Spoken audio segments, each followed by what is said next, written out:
Fala galera, tudo bem? Bem-vindos mais uma vez ao canal Matemática com o Rubão.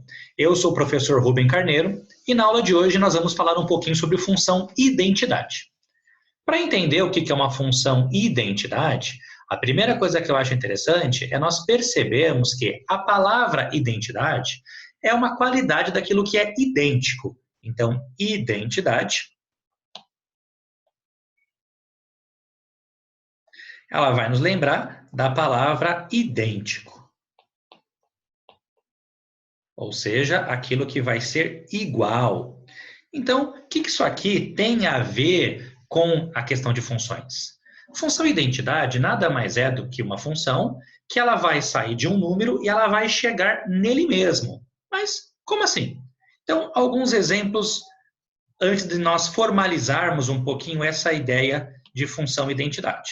Então, aqui eu tenho um conjunto que vai representar o nosso cônjuge de partida, um outro conjunto que vai representar o nosso cônjuge de chegada.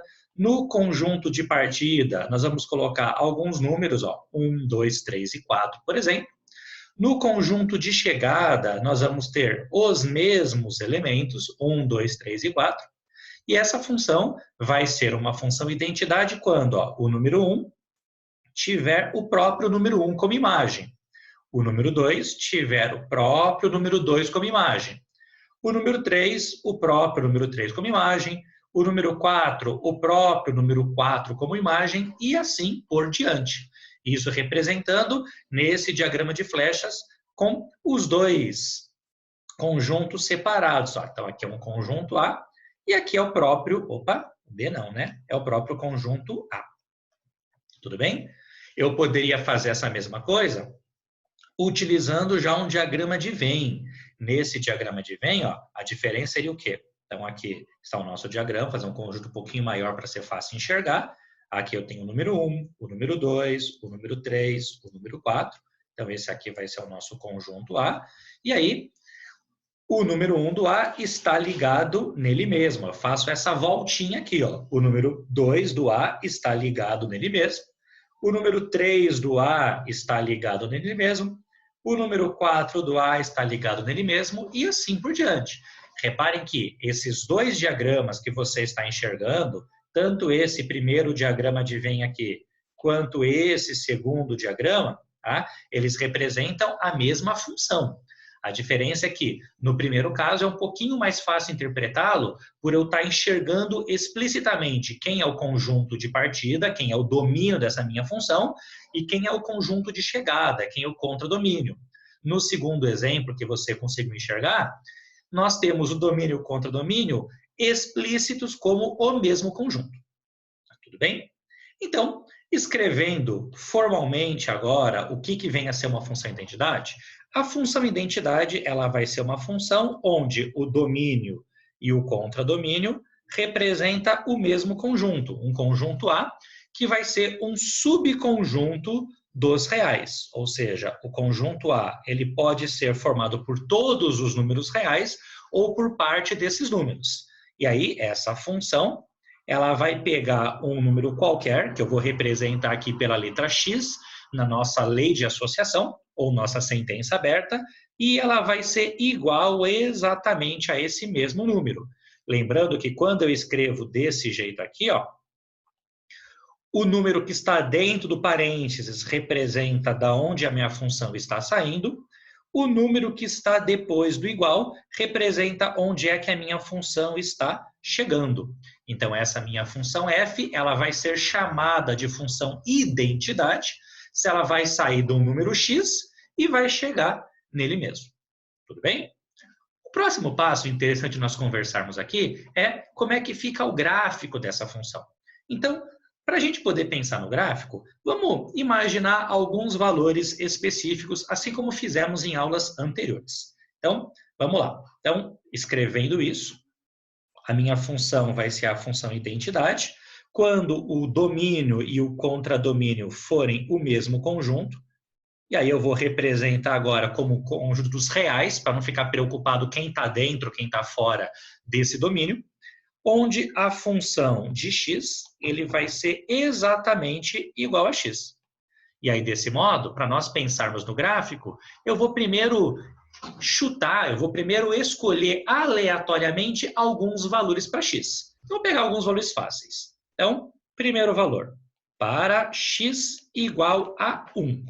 Então, já que função é sempre uma substituição, quando x vale 1, a função de 1, eu vou substituir 1 no lugar do x e vai dar o próprio número 1, correto? O próximo valor que eu posso substituir é o 2. Então, para x igual a 2, como função é uma substituição, eu vou substituir 2 no lugar do x e a função de 2 vai ser igual a 2. Para x igual a 3, como função é uma substituição, eu vou substituir 3 no lugar do x, e aí isso aqui vai dar 3. E assim por diante. Lembrando que quando eu tento fazer o gráfico de uma função, o valor que eu estou chutando, o valor que eu estou escolhendo para o x, é um valor aleatório. Você pode escolher qualquer outro valor. Tudo bem? Pensando então nesses 3 pontinhos, quando x vale 1, a função vale 1. Quando eu for, daqui a pouquinho, representar isso aqui no meu plano cartesiano, isso aqui vai ser um ponto, eu vou chamar aqui de A, onde o x vale 1 e o y, quer dizer, o resultado da minha função vale 1. Aqui, nesse segundo caso, vamos chamar de um certo ponto B, o x vale 2 e o resultado da minha função, que é o y, também vale 2. Aqui, vamos representar por um pontinho C, onde o x vale 3 e o resultado da minha função, que é o y, também vale 3. E assim por diante. Eu até poderia ter escolhido outros valores. E desse modo, indo lá para o nosso plano cartesiano, nós vamos ter o seguinte. Ó. O primeiro pontinho que nós calculamos foi quando x vale 1, o resultado da minha função ele também vale 1. Então, é esse ponto aqui ó, que você já consegue enxergar no meu plano cartesiano, ampliando um pouquinho ele para ficar mais fácil. Então, nesse plano cartesiano, você pode perceber algo extremamente importante. Olha só, o x do ponto ó, vale 1, o y do meu ponto vale 1. Então, cruzamento dos dois, o a é o 1,1. Tudo bem? Segunda coisa, segundo pontinho que nós calculamos, quando o x vale 2, o y, que é o resultado da função, também vale 2. Ó. É esse segundo pontinho que você está enxergando agora no nosso plano cartesiano, correto? O terceiro ponto que nós calculamos, quando x vale 3, o y, que é o resultado da minha função, também é igual a 3. Então, eu tenho aqui ó, esse nosso próximo pontinho. Lembrando que aqui no eixo horizontal, ó, sempre vai ser o valor do x, o valor que eu substituí na minha função, e aqui na vertical, sempre vai ser o valor do y, vai ser o resultado da nossa função. Tudo bem? Então, desse modo, se você olhar para esses 3 pontinhos que estão representados aí no nosso plano cartesiano, como é que você imagina uma reta que liga os 3? Isso aí, a reta que liga os 3 é essa reta aqui, ó, uma reta inclinada, correto? Então, ó, desse modo, tirando aqui um pouquinho a grade para ficar mais fácil de você enxergar, nós temos essa reta aqui, ó, que representa a minha função identidade. Repara que essa reta está passando aqui, tá? Pelo 0, 0, ela está passando pela origem do nosso plano cartesiano e passando também por todos os outros pontinhos que nós já havíamos calculado, tudo bem?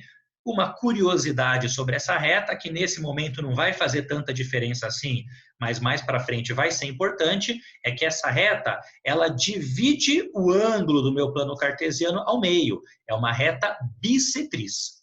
Tudo bem? Então, vamos voltar lá para nosso quadro, onde vamos resumir tudo aquilo que é importante você saber sobre função e identidade. Então, vamos lá. Resumindo,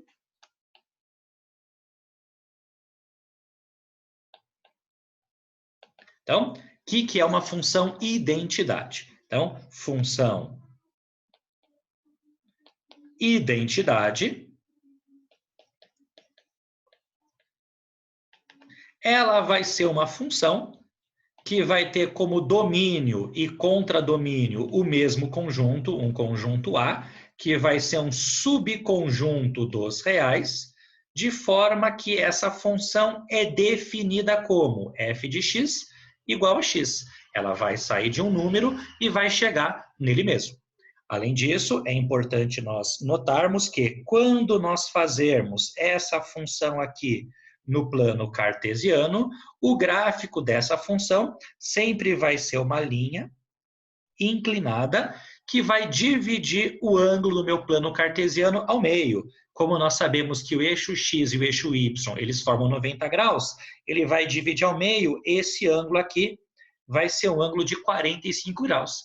E desse modo, essa reta, a reta da função f de x igual a x, a reta da função identidade, ela sempre vai ser uma bissetriz do primeiro quadrante e do terceiro quadrante, uma bissetriz dos quadrantes ímpares do nosso plano cartesiano.